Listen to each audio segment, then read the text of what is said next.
Thank you, Dr. Carrier and Dr. Craig, for coming to Northwest.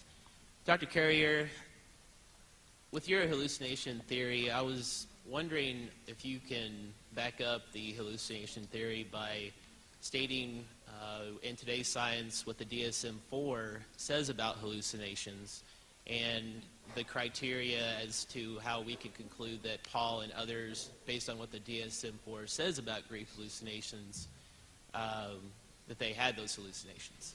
Well, the DSM-4 is actually a diagnostic manual for determining mental illness. I'm not actually proposing that Christians were mentally ill, so I don't think that's relevant here. What's relevant are the definitions of hallucination in cognitive science and in anthropology and sociology, for example, and the studies of religions, for example, the Shaker cults and the Santero cults and the Cargo cults, and various other examples of religious groups, even mass groups, having hallucinations. Of course, they would be convincing themselves that they were having common hallucinations, even when literally they weren't. I'm not exactly sure what you are looking for, though, in terms of definition of... Well, what I heard you say was based on today's science, we can know that they had hallucinations.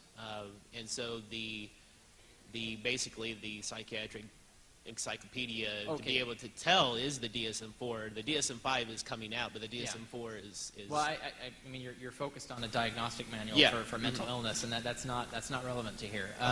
If you're looking for studies of hallucination in religious contexts, I give several examples citing it in the scholarship in The Empty Tomb, where I have a section where I'm talking about hallucination in my spiritual body chapter. I have sources cited there, a lot of them that are worth reading on this subject. I think I also revisit it in Not the Impossible Faith.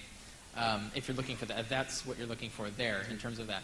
Where we have, in many cases actually through brain scans as well, confirmed that people can hallucinate through natural means, and that it's actually common. I mean, one example is the hypnagogic and hippopompic hallucinations, which have been studied extensively in science. If you look in science journals and so forth, look for hypnopompic hallucination or hypnagogic hallucination.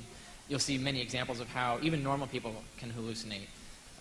So this is, if you're looking for a kind of definition of what hallucination is, how we understand it's physiologically produced, and the fact that these things aren't real. I mean, if you're being killed by a succubus in a hallucination, I don't think there's anyone in this room that would believe that that's actually happening. And there's a lot of cases where we have religious people seeing things in the sky, meeting people that don't exist, talking to gods and so forth, that span huge numbers of traditions. And so they can't all be true. So in fact, even if any of them are true, the probability that one we're focusing on, like Christianity, that these are the true visions and all the others are hallucinations, the probability of that is low. So you would need very strong evidence confirming that the Christian case was exceptional, and we don't have very strong evidence that the Christian case was exceptional compared to all other religions and other hallucinatory contexts. Thank you. And just a real quick question. Can you both please define ad hoc? Because I forgot my Webster tonight, so... It means contrived or artificial. It means made up out of whole cloth or not in basis of evidence, I suppose you'd say. Over here. Since you're both a theologian and a historian, I'm going to address you as both with this question. All right. In all non-theological history regarding Caesar, Washington, whatever, we take documents that we allow, which we allow could be fallible, not correct in every area. And we take them, and from them, using our best discernment, we ascertain to the best of our ability what probably or what did happen. So, with regard to the four Gospels, how necessary is it to treat the four Gospels as infallible and inerrant, especially when they do have several, I'm going to use the word apparent contradictions, such as Judas' death. Judas' death is not the point, by the way. I'm not saying it contradicts, I'm just saying, Sure. Yeah. But it appears to, at the very least. How important is it for us to believe that these four documents are infallible? And to what extent does that belief affect our ability to historically assess them? It plays no role at all in the argument that I presented tonight. We're treating the Gospels as ordinary historical documents. not as inspired or holy or infallible books. As Richard himself acknowledges, even writings that are filled with errors, lies, contradictions, and so forth can have historical nuggets in them that the historian can mine for valuable knowledge of the past.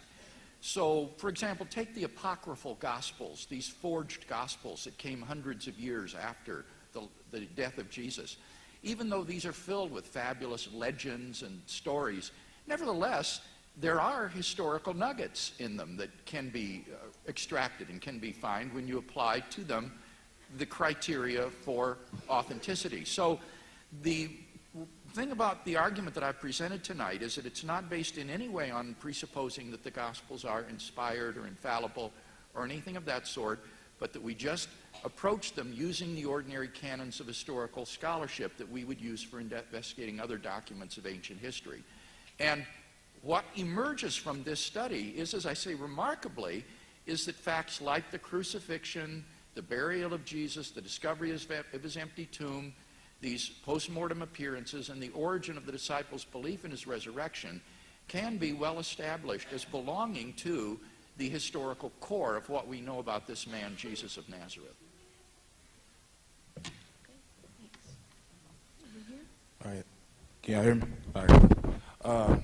Thank you guys for for coming out. I know you've probably been thanked many times. But my question for Dr. Carrier. In your first argument, you outlined the whole concept of Barabbas. And based on the uncommon name, what you said, it was uncommon for a man to be named Barabbas during that time. Based on the uncommon name, how can you say he never existed? My mother has a very uncommon name, yet she exists. And so,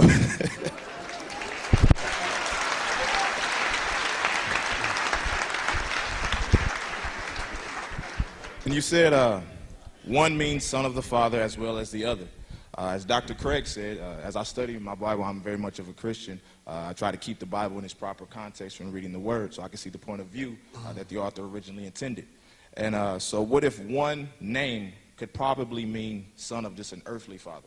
You know, son of the biological father, while Jesus Christ obviously means son of God, the heavenly Father. So just basically, what do you have to say to that? Well, if it meant son of the biological father, that would still be a fake name. But I want to address your first question, because no one names their kid son of the father in that sense. But the point about the uncommon name, merely being an uncommon name, I completely agree with you. That would not be sufficient evidence for someone's non-existence, not at all. And I would not make that argument, and I didn't make that argument. It's the conjunction of all of the coincidences with the conjunction of the implausibilities of the historical story being told.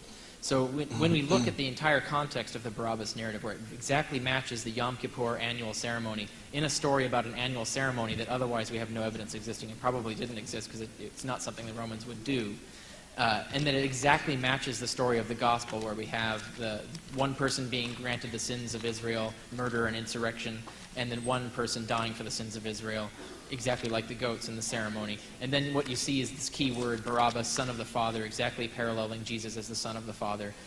When you see the conjunction of all of these things, I think it's beyond any doubt that we're looking at symbolic fiction, the same way that other myths, the pagan myths, were written in the same way, where they would tell stories like this. We have biographies of Romulus, for example, where we have stories like this that are constructed symbolically.